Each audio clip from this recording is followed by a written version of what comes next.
బాబాసాహెబ్ అంబేద్కర్ గారు కుల నిర్మూలన కోరుకున్నారు. ఈ దేశాన్ని ఇన్ని సంవత్సరాలుగా పరిపాలించిన పాలకులు, నాయకులు కుల నిర్మూలనకు కావలసినటువంటి ఏ చిన్న ముందడుగు కూడా వేయలేదు.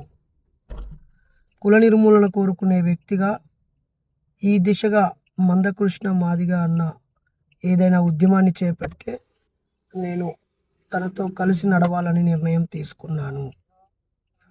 అలాగే బీసీ పద్మశాలి బిడ్డలు ఎంతోమంది పూజారులుగా ఉన్నారు. విశ్వబ్రాహ్మణ పూజారులు ఎంతోమంది అదే వృత్తిలో ఉన్నారు. మాలదాసరి, మాదిగ దాసరి వాళ్ళు, అలాగే కోయగోండు, యానాది వాళ్ళలో కూడా వాళ్ళ కుల పెద్దలు, వాళ్ళలో రకరకాల ఆచారాలను నిర్వహించేటువంటి పూజారులు ఉన్నారు.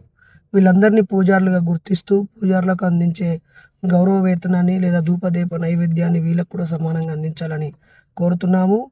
పూజారులుగా అన్ని వర్గాల వాళ్ళు ఉండాలని పెరియార్ కూడా కోరారు. మేము కూడా కోరుతున్నాము. దేవుని నమ్మడం, నమ్మకపోవడం వేరే విషయం. నమ్మే వాళ్ళలో సమానత్వం ఉండాలి. అందులో వివక్ష, హెచ్చుతగ్గులు ఉండొద్దు. ఆ రోజు కాలారాం టెంపుల్ ముందే బాబాసాహెబ్ పోరాటం చేశాడు. వైకోం దేవాలయం ముందు పెరియార్ పోరాటం చేశాడు. ఒక దశలో దేవాలయ ప్రవేశ పోరాటం జరిగింది. స్వాతంత్రానికి ముందువే జాతీయ కాంగ్రెస్తో పాటు సాంఘిక ఉద్యమం జరిగింది. కానీ ఆ ఉద్యమాన్ని ఆపేశారు. ఆర్థిక పోరాటాలు ముందుకెళ్ళాయి, రాజకీయ పోరాటాలు వెళ్ళాయి, కానీ సాంస్కృతిక విప్లవం జరగలేదు.